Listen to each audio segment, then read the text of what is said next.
Así que invitamos al doctor Héctor Jaime Ramírez Barba, diputado y un activo participante de la Comisión de Salud de la Cámara de Diputados. Bienvenido, doctor. Entrevista. Bienvenido, doctor Héctor Jaime Ramírez. Muchas gracias, Juana. Muchas gracias, Fernando. Un placer estar con ustedes.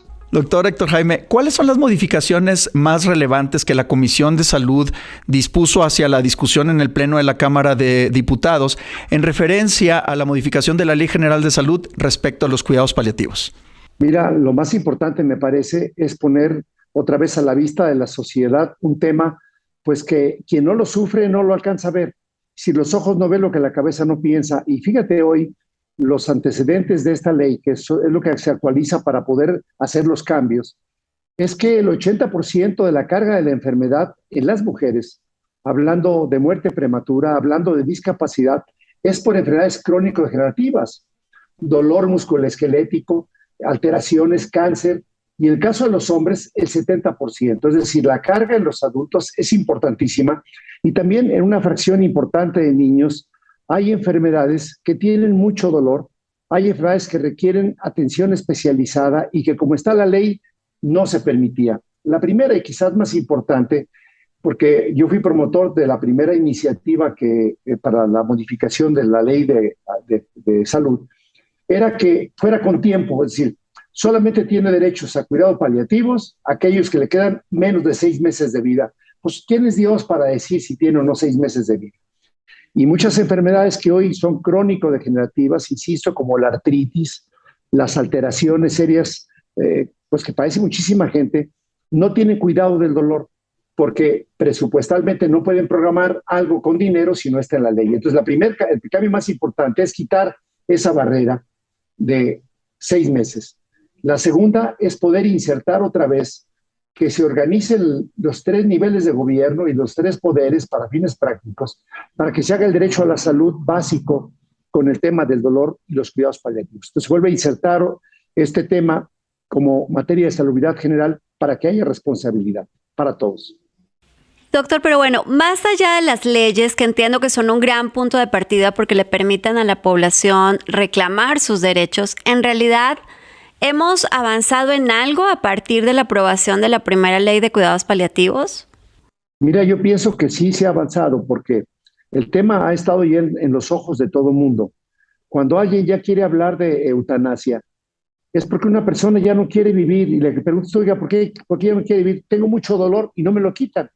Entonces, sí hay mucha consistencia ahora en que la gente, gracias a medios como ustedes, Juana, que están siempre sensibilizando a la gente en temas de salud. Bueno, la gente se hace hoy ya más exigente en cómo quiere vivir y que la calidad de vida, aún en el estadio terminal, tiene que ser diferente. Entonces, sí se ha avanzado en esa sensibilización. Hoy hay normas oficiales, hay decretos directos desde el Consejo de Salubridad General, tanto para niños como para adultos. Y eso mismo nos revela las grandes deficiencias, Juana. ¿Ves? No hay medicamentos para el manejo del dolor severo en niños y no hay laboratorios que los produzcan. Cuando ya se revisan los protocolos de la gente con cáncer terminal, de gente que requiere este tipo de atenciones, pues también te das cuenta tú que casi no se invierte dinero. Es decir, hoy sí está concurriendo en este punto de encuentro el manejo del dolor, el manejo de los cuidados paliativos, la voluntad del paciente, la disponibilidad de personal y de recursos económicos, Juana. Yo pienso que sí hay avances muy significativos.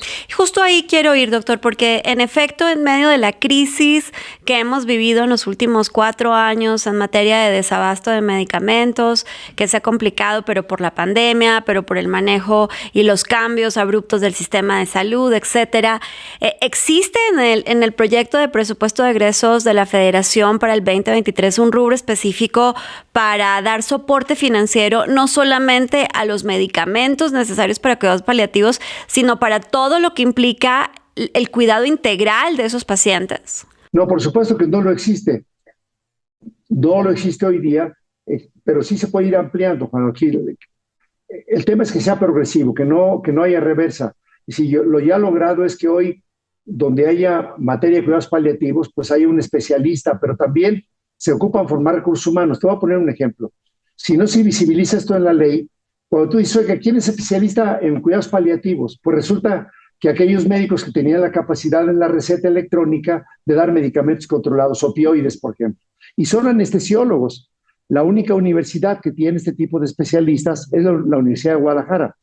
Pero ya con esto en la ley tendrá que ir el resto de las universidades públicas presentando programas de posgrado para que haya paliativistas explícitos para adultos o para niños y además incorporando, Juana, la salud digital, porque debe ser salud de acercamiento, Fernando. Hay pacientes que están en su casa que dicen, oiga, yo con base en la ley quiero terminar mi periodo en la casa, quiero estar atendido en la casa, y debe ser con mecanismos que el Estado esté obligado para que la persona no vaya, quizás en condiciones hasta de dolor, a moverse a un hospital, pues con todos los riesgos que esto significa. Entonces yo sí veo que puede ir concatenándose todo, Juana. Evidentemente el presupuesto público, pues los últimos 4 años se ha disminuido, pero sin embargo, si realmente pudieran existir ahorros, se va a ir avanzando. Y por el otro lado, si no está en la ley también, los privados se ven limitados. Por ejemplo, receta electrónica pues está un poco limitada, tenemos que irlo viendo con pequeños avances. Yo creo que, como ha sido en México desde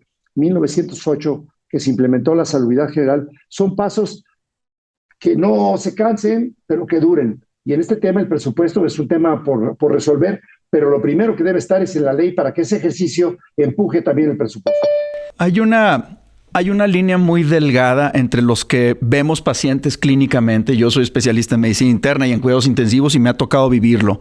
Esta línea delgada tiene que ver con que muchos de estos pacientes que entran en fase de cuidados paliativos están cerca de la muerte. La misma ley vigente prohíbe que uno dé medicamentos que induzcan la muerte del paciente. Naturalmente está prohibida la eutanasia. ¿Cómo se protege, doctor Héctor Jaime, la seguridad jurídica de los médicos que están administrando fármacos que, si bien van a controlar el dolor y van a mitigar la agonía de una persona en una fase avanzada o terminal, pero también pueden morir en corto plazo después de iniciar los cuidados paliativos? Esa línea delgadita de interpretación, ¿cómo protegemos al médico para que tenga la confianza y pueda ejercer ese derecho que el paciente tiene a un terminar digno? Pues haces una pregunta muy interesante, Fernando. Yo creo que está cubierto esto en la ley, porque evidentemente la Lex Artis manejaría cuál es la dosis y el riesgo que se estuviera corriendo. Primero, un paciente, ya sea él o su tutor, en el caso de niños, por ejemplo, que el padre o el tutor del niño tendría que darte el visto bueno y decir, oiga, es este medicamento, la idea es que puede causar este efecto indeseable, y si se presenta, forma parte del tratamiento ordinario. Y va a ser una discusión de futuro, pues porque ya hay iniciativas que están hoy en el Congreso, una misma desde la reforma constitucional, que ya está como minuta en la Cámara de Diputados, que fue presentada por el senador Mancera a nivel constitucional, para terminar, o sea, no hay muerte digna, es vida digna hasta que puedes morir, porque la muerte digna luego pareciera ser una palabra un poco compleja o muy fácil de utilizar, para decir, oye, pues ya no quiere vivir, ahorita le pongo lo que necesite. Entonces, si el acto médico está sustentado, como tú me lo acabas de describir, y más, pues imagínate una gente que es médico internista, que está en la terapia intensiva, que tiene un paciente con un tumor cerebral, que acaba de salir de sala de quirófano, que ya le dijo el neurocirujano que no lo pudo extraer de manera completa, pero el paciente tiene dolor o ya le hicieron una risotomía y sigue con dolor. Es más, es una persona con diabetes, le amputaron ya la pierna y sigue con dolor en el miembro fantasma.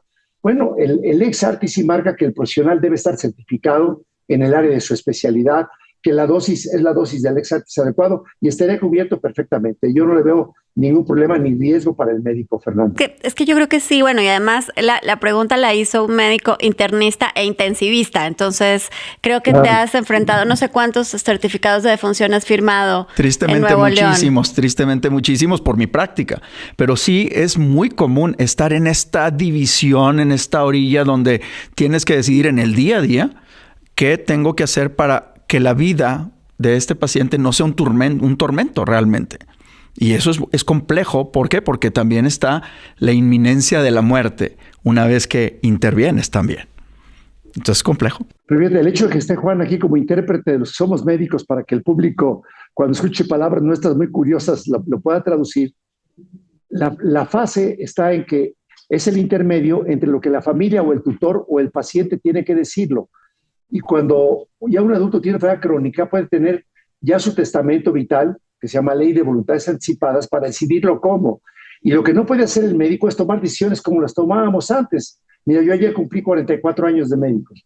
Y entonces, en aquel entonces, pues lo que decía el paciente, que además tiene un conocimiento muy asimétrico con el de profesional de la salud, se tomaba de manera diferente. Hoy el médico tiene que tratar de traducir para que estemos tomando decisiones en beneficio del paciente con respeto a su autonomía y a su voluntad manifestada quizás momentos antes de que esté en terapia intensiva.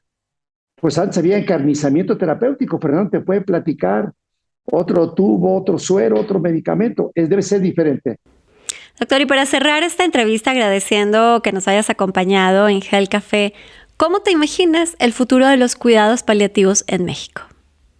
Yo me lo imagino con mucho mayor conciencia ciudadana, para que la base de solidaridad social, que es la familia, esté alrededor de los enfermos. Bueno, no va a haber sector público que pueda manejar este tipo de pacientes. Hoy vemos pues, que los adultos mayores cada vez somos muchos más y los jóvenes cada vez son menos. Entonces, si yo me lo imagino con un futuro de salud digital, me lo imagino con sensores que sean más baratos, que te den más salud por el dinero, y me imagino un ciudadano que de manera previa tiene la posibilidad de ser más exigente con él mismo, con lo que tiene que hacer, y más exigente con el servicio de salud que le dé atención adecuada.